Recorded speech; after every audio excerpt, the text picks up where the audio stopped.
இது என்ன மட்டன் பிரியாணியா? ஆமா, நல்லா இருக்குல்ல. எனக்கு பிரியாணினால மட்டன் பிரியாணி தாங்க பிடிக்கும். பட் சாரிங்க, உங்களுக்கு என்ன பிடிக்கும்னு தெரியாம வாங்கிட்டு வந்துட்டேன். நீங்களும் எங்க அப்பா மாதிரி தான் இருக்கீங்க. ஏன் உங்க அப்பாவுக்கு மட்டன் பிரியாணி பிடிக்குமா? இல்ல அவரும் எனக்கு என்ன பிடிக்கும்னு கேட்கவே மாட்டாரு. உங்களுக்கு பிரியாணி பிடிக்கலையா? இல்ல பிரியாணி சூப்பரா இருக்குங்க. ஆனா எனக்கு என்ன பிடிக்கும் பிடிக்காதுன்னு இது வரைக்கும் யாரும் கேட்டதும் இல்ல, எனக்கும் தெரிஞ்சதும் இல்ல. எப்ப பார்த்தாலும் எங்க அப்பா உனக்கு இது பிடிக்காது அது செட் ஆகாதுன்னு என் லைஃப்க்கும் சரி என் பிளேட்டுக்கும் சரி அவரே ஆர்டர் பண்ணிடுவாரு. உங்க அப்பா அப்படி பண்றது உங்களுக்கு பிடிக்காதா?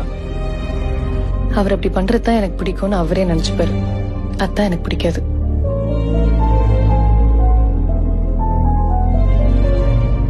நானும் அப்படியே இருந்துட்டேன். இங்க லைஃப்ல ஃபுல்லா எங்க அப்பா தான் இருக்காரு. நீங்க உங்க அம்மா கிட்ட சொல்லக்கூடாது உங்களுக்கு என்ன பிடிக்கும் பிடிக்காதுன்னு.